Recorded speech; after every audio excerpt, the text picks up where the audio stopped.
só começar a gravar aqui, pessoal. Opa, já está gravando. Bem, pessoal, só refazendo a última aula, eu tenho um que eu montei aqui, dos principais conceitos que a gente precisa na hora de fazer o mapeamento. Eu vou tentar fazer tudo na mesma folha. Mapeamento do entidade e relacionamento para o modelo relacional. Eu vou dar uma abreviada em algumas coisas aqui, e aí vocês façam no trabalho que eu passei para vocês, que era para entregar hoje, mas eu vou dar mais alguns dias para entregar, provavelmente até sexta-feira ou sábado, de acordo com a vontade de vocês, ok? Porque o último vídeo ficou muito ruim. Vocês estão vendo bem, velocidade normal, né? Abre, fecha, correto? Sim, tá bem melhor. Tá bem melhor. Então, primeiro que a gente tem que saber quando a gente faz o mapeamento, a gente tem que mapear as entidades regulares. O que são as entidades regulares? São as entidades que elas existem por si só, como eu falei na última aula. Por exemplo, aqui, ó, cliente é uma entidade regular porque ela existe por si só. Compra, não precisa de nenhuma outra entidade. Ah, professor, mas precisa de cliente, precisa de pedido. Tudo bem, pessoal, ela precisa, só que ela não é exclusivamente dependente disso. Por exemplo, a última aula a gente fez o exemplo da ementa. Uma ementa só existe... Ela não é uma entidade fraca. Isso, uma entidade fraca. Ela só existe porque precisa da disciplina para existir. Ok? Então, vamos lá. Por exemplo, se eu estou numa loja, eu posso fazer uma compra, ou uma venda, no caso o cliente vai fazer uma compra, né? Mas a loja vai fazer uma venda, e se é uma venda à vista, sem nota fiscal, sem nada. O cara não quer nota fiscal, ele pagou, foi embora, virou as costas. Então, a compra, ela existe por si só, né? Fazer um pedido, ok? O pedido existe por si só, não necessariamente precisa de um produto, ok? Mas, por exemplo, dependente, nesse exemplo aqui, eu coloquei como entidade fraca, aqui, ó, dependente, funcionário. A letra eu sei que tá uma maravilha. Ninguém questiona a minha letra, tá? Código do funcionário, nome e fone. E aqui, idade.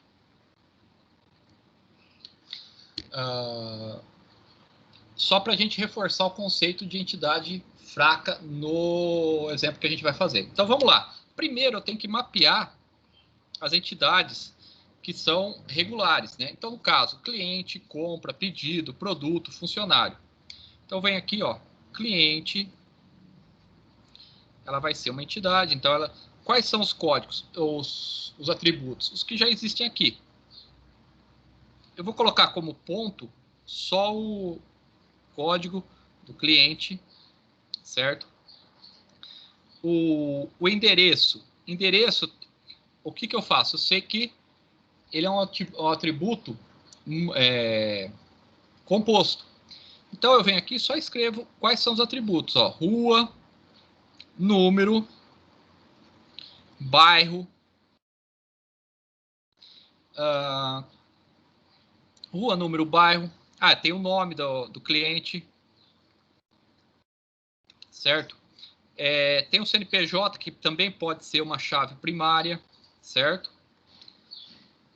Não vou fechar aqui para facilitar depois. Então, depois a gente tem compra. Estou fazendo os mapeamentos aqui, tá, pessoal? Compra.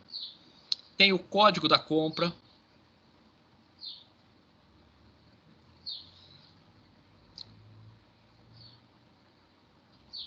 No caso, esse atributo aqui, número do pedido, a gente não vai colocar ele agora, certo?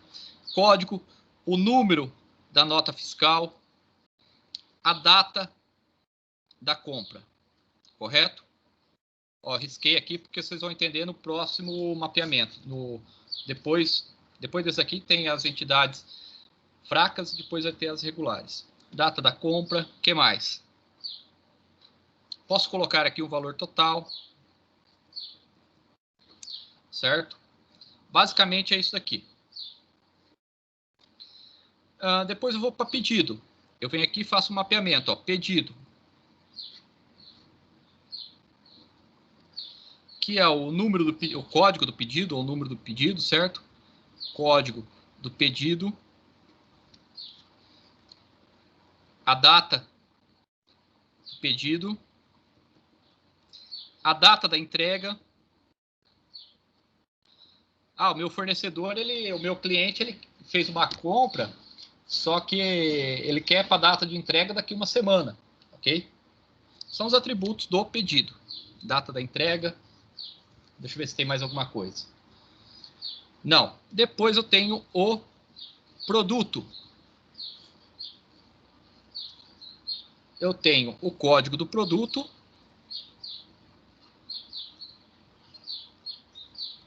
O nome do produto.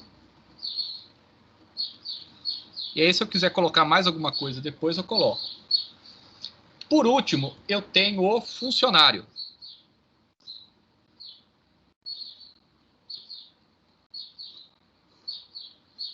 Certo? Funcionário, que vai ser a identificação, o código do funcionário, o nome do funcionário,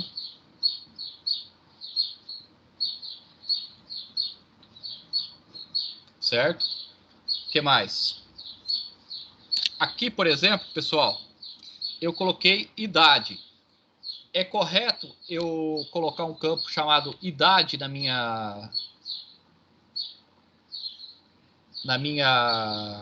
no meu banco de dados? Por exemplo. Não, porque não.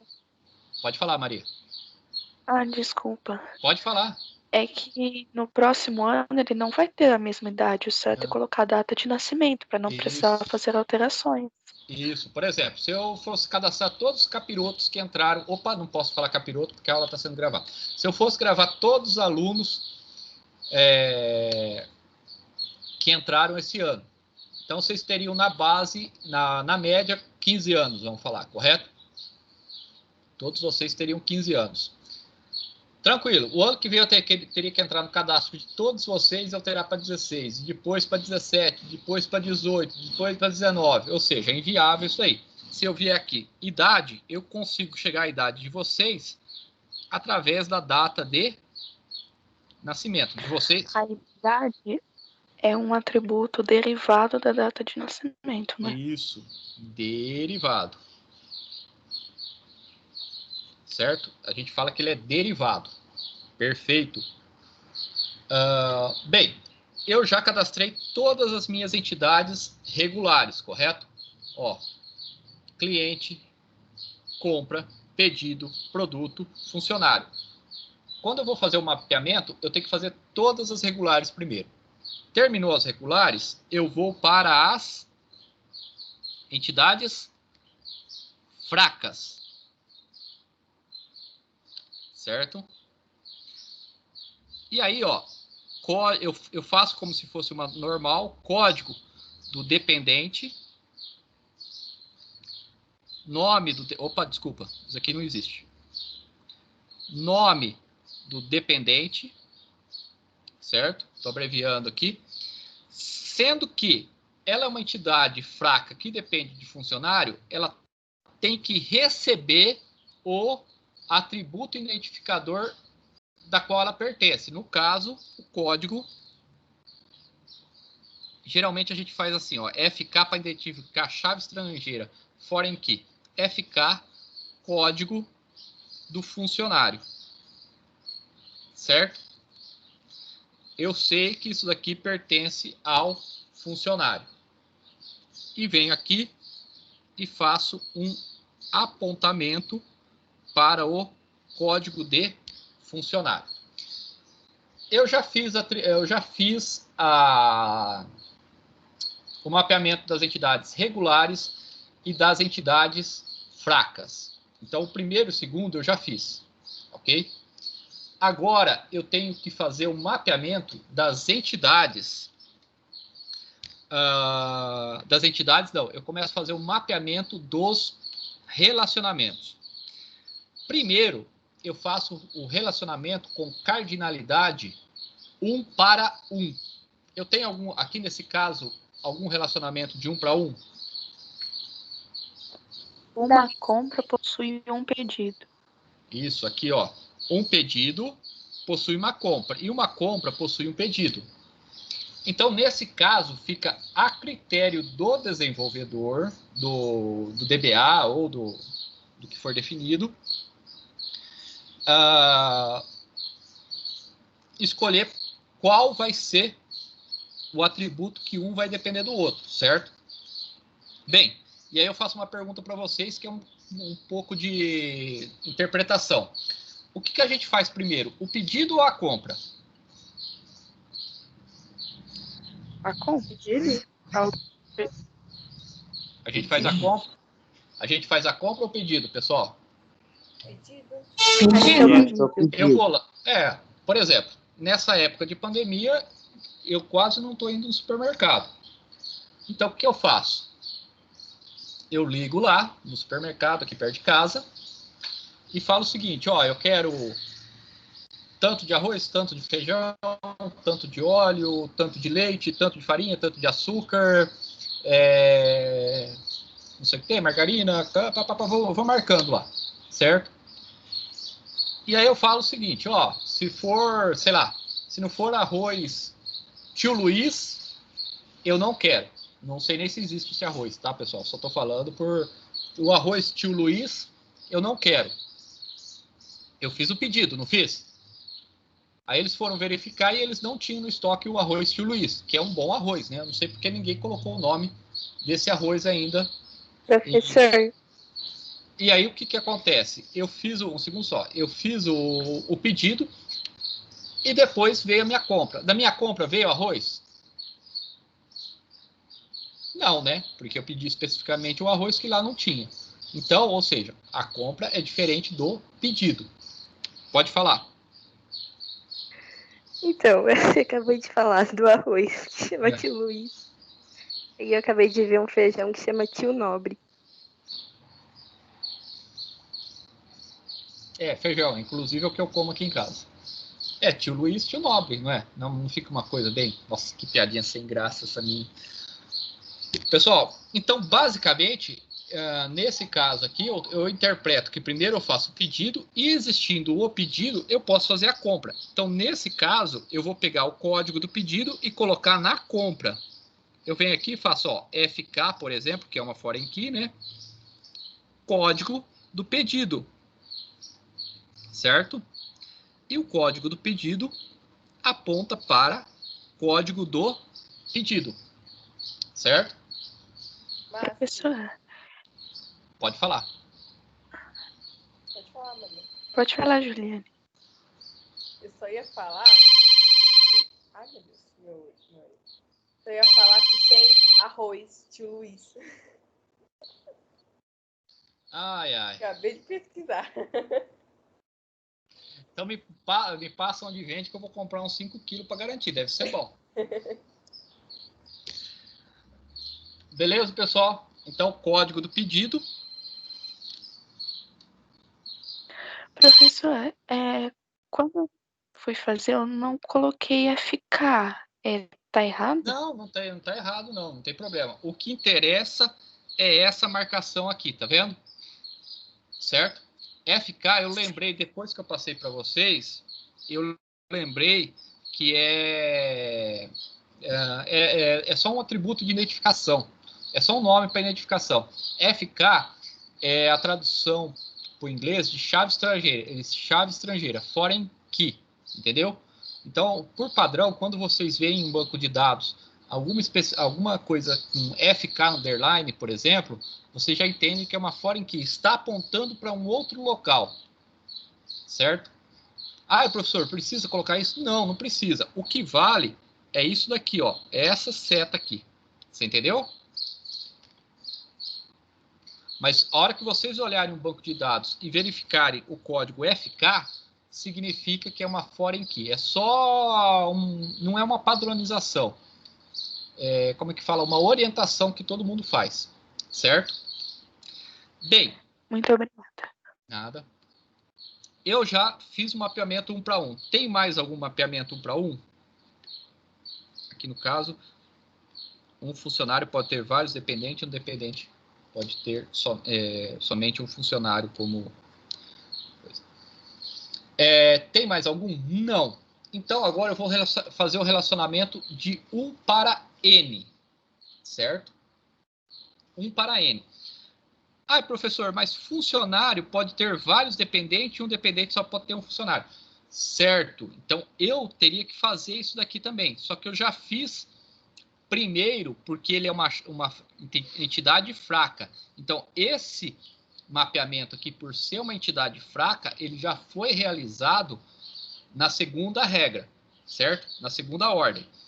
Agora, como a gente já está na quarta, agora é 1 para N. No caso, eu tenho 1 para N, eu tenho cliente e compra. Um cliente faz várias compras e uma compra só pode ter um cliente. Correto? Certo? Então, a gente vai fazer aqui, o que a gente faz? Na compra, ele vai receber o quê? O código do cliente.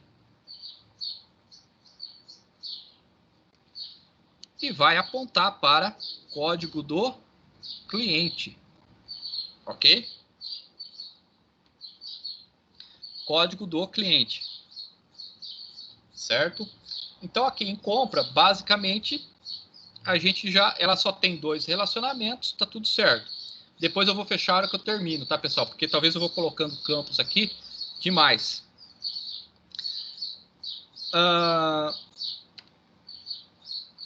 Eu tenho mais algum relacionamento 1 para N?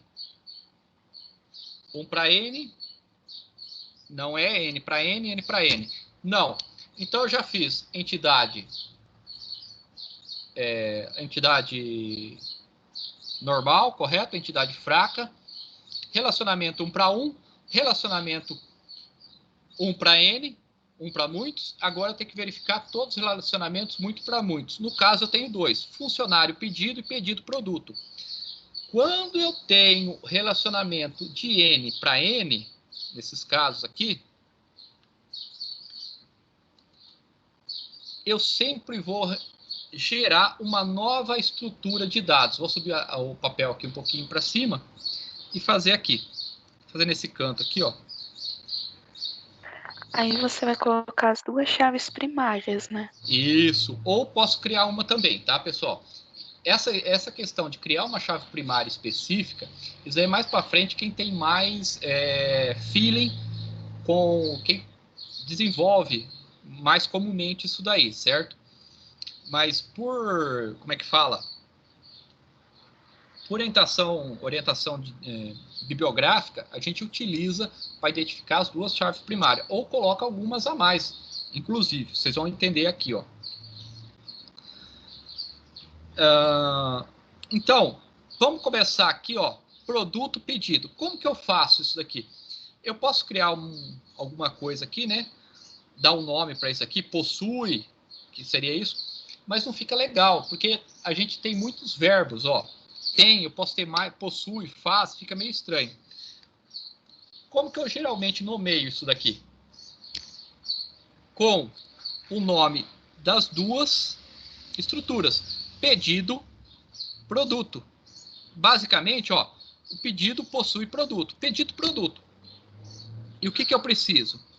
Eu preciso do código do pedido, certo? E a outra chave, a gente fala que é uma chave primária composta, ela é uma chave primária que depende de 2 campos, o código do pedido e o código do produto, certo? E aqui, no código do produto, pedido produto, se eu colocar, imagina o seguinte, que eu estou vendendo e faço uma especificação que aquele produto custa R$10, certo? Passou um ano, aquele produto passou a custar R$11. Se eu vier aqui e trocar no valor, todo o meu histórico para trás vai ficar errado, porque eu troquei o valor do produto de 10 para 11, só que eu realizei um monte de vendas, certo? Realizei um monte de vendas no valor de R$10. E o que o meu banco de dados vai entender? Vai entender que quando eu fiz a mudança, todas as minhas vendas anteriores àquele valor custou R$11, certo? E aí não é uma verdade. Imagina que eu vendi 1 milhão de coisas, correto? 1 milhão daquele produto. Teoricamente eu ganhei 10 milhões, mas no meu sistema vai custar 11 milhões. Então tá errado. Como que eu resolvo isso? Se eu colocar o valor unitário no pedido produto, toda vez que eu fizer uma venda, eu tenho que especificar o valor, ok? Eu vou lá, ó, sei lá, para a Juliane eu vendi por 20, para a Stephanie eu vendi por 21, para o professor Luiz eu vendi por 11, porque ele é mais bonitinho que todos vocês juntos, então eu vou dar um desconto de 50% para ele, correto? Então, para cada venda, eu especifico o valor unitário. E aí, quando o valor do produto mudar, sei lá, passar de 10 para 20, esse histórico anterior, que eu tinha vendido por 11, por 20, por 21, tá tudo certo. E aí eu coloco a quantidade. Certo?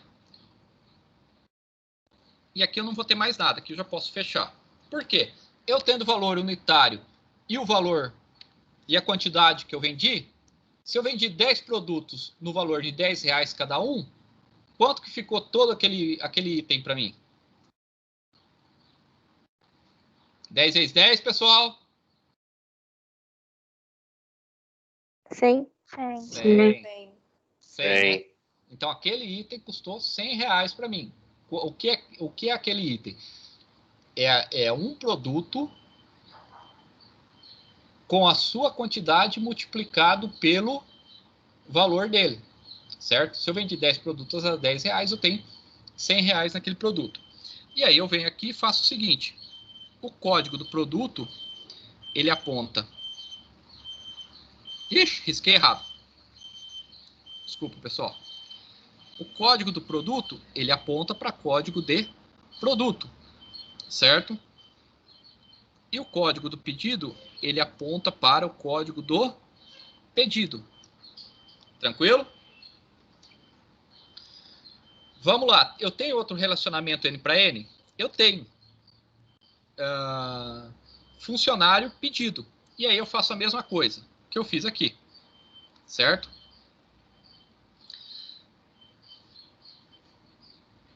Eu quero saber quem vendeu o quê. Eu quero saber quem vendeu o quê para quem. Então eu tenho aqui o meu funcionário underline pedido. Certo? O que ele vai ter? Ele só vai ter o código do funcionário e o código do pedido. Certo? E aí eu vou fazer o apontamento. E o código do pedido vai lá na frente. Eu quero arrumar lugar para fazer isso aqui. Certo? Pode falar. Professor, 2 chaves primárias é até comum, mas 3 tem? Tem. Eu utilizava, não era normal, mas de vez em quando eu utilizava a chave primária, 3 chaves primárias. Não é uma coisa muito normal, muito corriqueira, mas tem. Imagina que você tem 2 códigos que eles podem se repetir e não pode se repetir naquele dia, certo? Imagina que todo ano,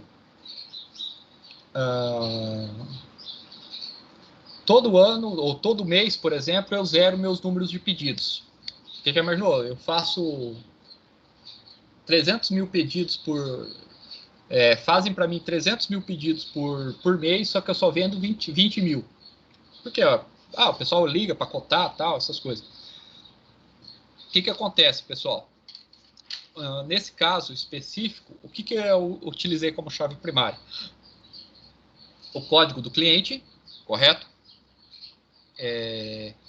O código do produto, o código do pedido e a data que foi realizado o pedido, ok? Porque se todo mês é o 0, então cada mês vai ser um novo número, pode ser um número já anterior, só que o que identificava era o código do produto que tinha sido pedido, não significa que foi vendido, o código do pedido, o código do produto mais a data. Então, esse conjunto de 3 campos, ele nunca irá se repetir. E lembra do relacionamento ternário que eu falei? Aqui eu tenho um relacionamento binário. Binário, binário, binário. Certo? O relacionamento ternário, depois eu vou pegar uma nova folha aqui, acredito que vai dar tempo. Eu vou fazer um relacionamento ternário para vocês entenderem isso daí. Certo? Bem, eu tenho o código do pedido, eu tenho o relacionamento 1 para 1, N para N, está aqui. Vamos ver se eu tenho mais algum? Não, eu não tenho mais nenhum, certo? Então, eu já posso fechar. Ó, eu já fiz o relacionamento das chaves normais, das chaves das entidades normais, regulares, né? Das entidades fracas, relacionamento 1 para 1, relacionamento N para N, 1 para 1, 1 para N, N para N. Não tenho relacionamento ternário, não tenho generalização nesse caso, ou especialização, e não tenho agregação, ok? Então, eu já fechei tudo isso aqui. O que está faltando, pessoal? Então, eu já posso fechar essas estruturas aqui. Atributo multivalorado. O atributo multivalorado. O que seriam os atributos multivalorados? Seriam os atributos que podem ter mais de um valor. No caso aqui, a gente sempre usa, o exemplo que a gente usa é sempre o fone. No caso, eu tenho cliente e telefone e funcionário telefone, certo? Como que eu resolvo isso aqui? É simples, pessoal. Eu venho aqui, ó, e crio um campo aqui, ó, cliente fone, certo? O que essa estrutura vai receber? Ela vai receber o código do cliente e mais o fone. Só isso. E o código do cliente, ele vai apontar para o código do cliente, certo? E aí vem novamente aquilo que eu só vou dar uma explicada, porque já é a terceira vez que eu teria que explicar. O código do cliente, ele pode se repetir? Pode. O telefone, ele pode se repetir? Ele pode, desde que não seja para o mesmo cliente, certo? Por exemplo, eu sou cadastrado na loja e a minha esposa é cadastrada na mesma loja, correto? Eu vou lá e especifico o meu telefone residencial, que eu acho que eu sou uma das últimas pessoas que ainda tem um telefone fixo, né? O telefone residencial para contato. Então, o código 1, que é o Luiz Fernando, vai ter o telefone 35429999, certo? Beleza, não ligue nesse número que não vai cair aqui em casa, tá? Eu ia ligar. Não vai adiantar muito, não. Quer dizer, vai cair numa empresa aqui da cidade. E aí eles vão te xingar, né? Porque muito provavelmente vão achar que é trote. O telefone 35429999, ele é o contato do Luiz, só que é o contato da Luciane, que é minha esposa. 35429999, certo? O que acontece? Nunca eu vou conseguir repetir o mesmo número de telefone com o mesmo código do cliente, mas eu vou conseguir repetir o meu código de telefone com um cliente diferente, certo? É a mesma coisa para funcionário. Eu venho aqui e faço um campo funcionário fone, certo? Que vai receber o código do funcionário e o fone do funcionário. E o código do funcionário vai apontar para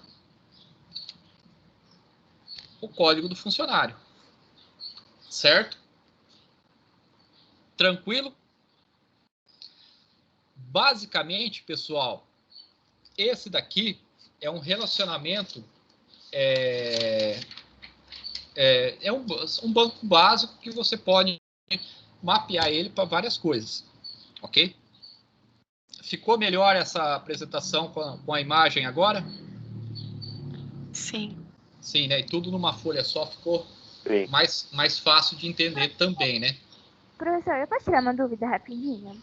Não precisa ser rápido, pode demorar o tempo que precisar, desde que não estoure o tempo da aula. Pode falar. O fone, ele tem duas bolinhas circulando ele, para falar que é multivalorado. Aqui, ó. Tá vendo? É que, assim, meus dotes de desenhista são muito... Como é que fala? Eu tenho um Exóticos. Exóticos, é isso. Ok? Então, mas isso aqui é uma bolinha dupla, tá, pessoal? Por incrível que pareça, isso daqui é uma bolinha dupla que identifica atributo multivalorado. Não a confundir atributo multivalorado com atributo composto. O atributo composto eu já resolvo na hora aqui, ó.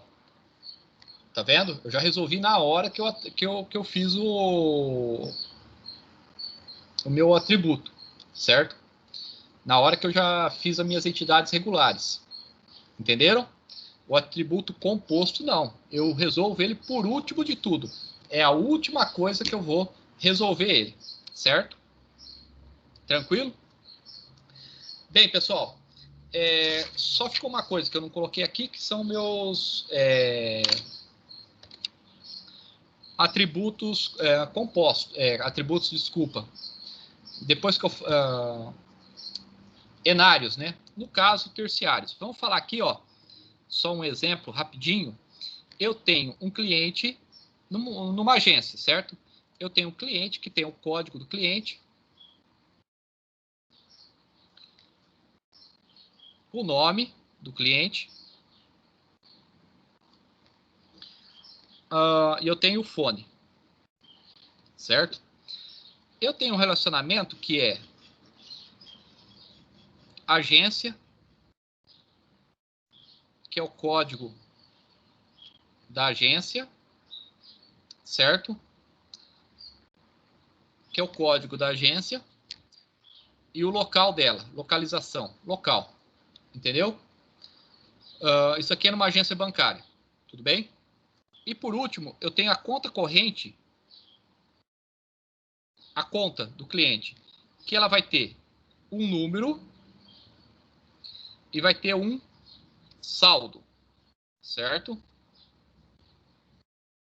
E vai ter um saldo, vamos supor assim. Então, um relacionamento ternário funciona mais ou menos aqui, ó.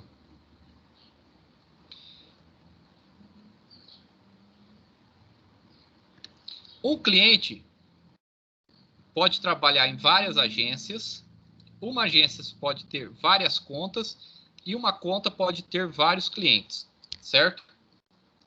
Tranquilo? Poderia ser um cliente, uma conta. Na verdade, um cliente, uma conta, ele só pertence a uma agência. Desculpa, errei aqui, tá, pessoal? O cliente, uma conta, ele só possui uma agência. Uma agência pode ter vários clientes e várias contas. Ok? Isso é um relacionamento ternário. O relacionamento ternário, se isso aqui fosse tudo 1 para 1, não é comum, mas como é que fala? Numa eventualidade poderia ocorrer, mas se isso aqui fosse tudo 1 para 1, ela também viraria uma estrutura. Eu viria aqui e faria o cliente, certo? Com o código do cliente, o nome do cliente. Eu viria aqui, faria uma outra estrutura para a agência, que é o código da agência,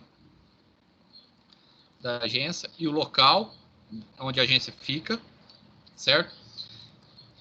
Viria aqui e criaria uma outra conta, conta, com o código, o número da conta, né? O número da conta e desculpa, isso aqui não tem. Saldo. certo? Eu fiz um mapeamento, tudo. Fiz o relacionamento 1 para 1, meu modelo. Cheguei aqui, encontrei um relacionamento ternário. Uma agência possui vários clientes e várias contas. Uma conta possui vários clientes em somente uma agência, certo? E o cliente possui N contas em somente uma agência, certo? Qual que é esse relacionamento aqui?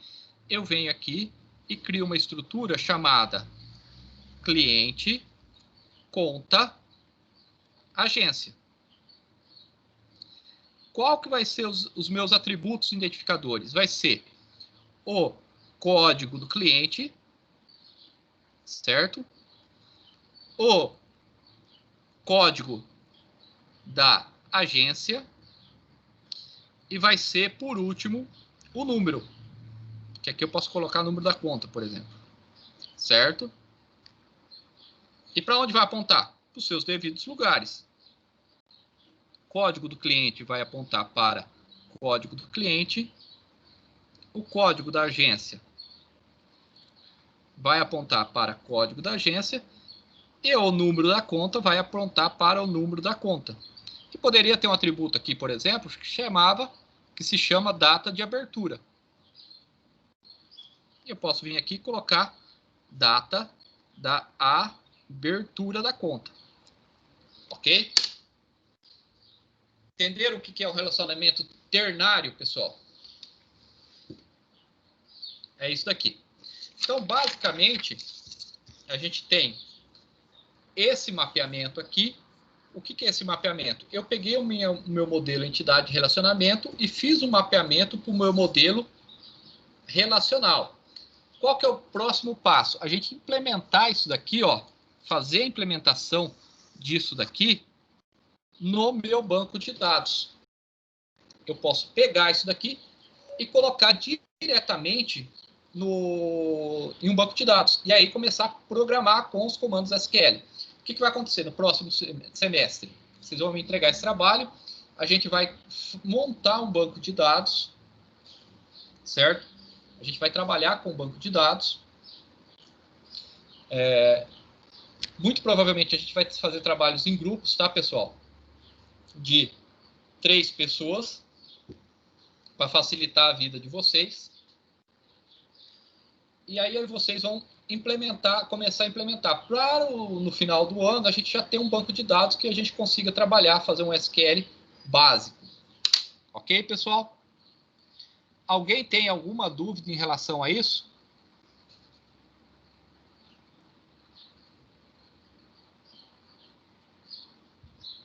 Professor, esse N para N é tipo, muitos? Muitos para muitos. 1 para 1. Então, Oi? pode falar. Não, qual que é a tua dúvida? Eu ia falar o que você ia falar.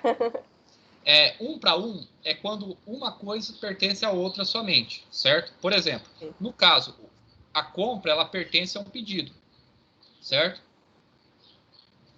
Quando Fazer for assim. montar, tem que sempre colocar N1, Aí você tem que identificar o que é, né? Por exemplo, nesse caso aqui eu especifiquei que uma compra pertence a um produto e um pedido possui uma compra, certo? Eu que especifiquei. Ou seja, na hora que eu estou conversando com quem vai me especificar como o banco de dados funciona, ele vai falar isso daí para mim, ou eu vou ter que interpretar. Ok. Por exemplo, quantas vezes você vai no supermercado e realiza uma compra? Nesse caso aqui, 1 para N. Quantas vezes você pode ir no supermercado e realizar uma compra? Hein, Juliane? Oi? Quantas vezes você pode ir no mercado e realizar uma compra? Várias vezes. Várias vezes. Mas aquela compra realizada naquele dia, naquela data, naquela hora, qual que é o cliente que realizou ela? Somente você, correto? Sim. Entendeu? Então, ou seja, uma compra ele só possui um cliente. Entendeu? Obrigada. Mais dúvida, pessoal? Ô, professor, quando o fone é um negócio muito valorado, não coloca o fone na... Não, então, essa daqui é a forma mais correta da gente fazer isso daqui. Entendeu? Uhum. Isso daqui, ó, que a gente fez aqui. Cliente fone e funcionário fone. Existe uma outra forma que seria assim, ó. Deixa eu desenhar aqui para vocês. Seria assim. Outra forma é a gente limitar isso aqui, né? Por exemplo, cliente. Tem o código do cliente. O nome. Aqui eu não vou especificar rua, número, bairro, certo? E aí como que eu poderia especificar? Eu poderia fazer assim também, ó. Fone 1, fone 2, fone 3. Entendeu? Eu poderia fazer dessa forma aqui, ó. Vou até passar em azul para que se bem que não está dando muita diferença aqui, né? Mas aqui, ó, fone 1, fone 2, fone 3. Só que aqui eu estou limitando. Se a pessoa tiver 6 contatos de telefone, quantas vezes eu vou poder inserir nesse caso aqui, ó? Quantas vezes eu quiser, eu posso inserir a 6. Já nesse caso aqui, eu só vou poder inserir quantos telefones de contato? 3. 3. Entendeu? Posso resolver do outro jeito? Pode. Vai estar errado? Não vai estar errado. Certo? Ah, eu não resolvi assim, eu resolvi do jeito que está do outro lado da folha. Beleza, não vai estar errado. É uma forma de resolver também. Só que você tem que ficar atenta que dependendo do banco de dados que você vai utilizar, você vai limitar esse volume de informação. Entendeu, pessoal? Sim. Então tá bom. A minha câmera aqui resolveu parar bem agora. Eu tô com a mão na frente mas pelo menos eu para passar a aula completa. Ok? Tranquilo? Professor, depois... Desculpa, pode falar, Duda. Desculpa, Rebeca. Pode falar. Olha aqui. Olha o meu braço robótico aqui, ó. Meu Pra braço. mim não tá aparecendo. Hã? Pra mim não tá aparecendo teu braço. Não, meu braço robótico aqui, ó. Ah, Uma adaptação que eu fiz aqui para vocês verem a câmera. Certo? Mas agora ele acabou de desconectar. Meu cabo USB não tá bom. Beleza, pessoal? Alguém tem alguma dúvida? Senão eu já vou parar e aí a gente vai discutir outros assuntos fora da sala de aula relacionados à coordenação. Pode ser? Então eu vou parar a gravação aqui. Eu achei que era sobre anime. Sobre o quê? Sobre anime. Não, não é sobre anime. Bem, vou parar a gravação, pessoal.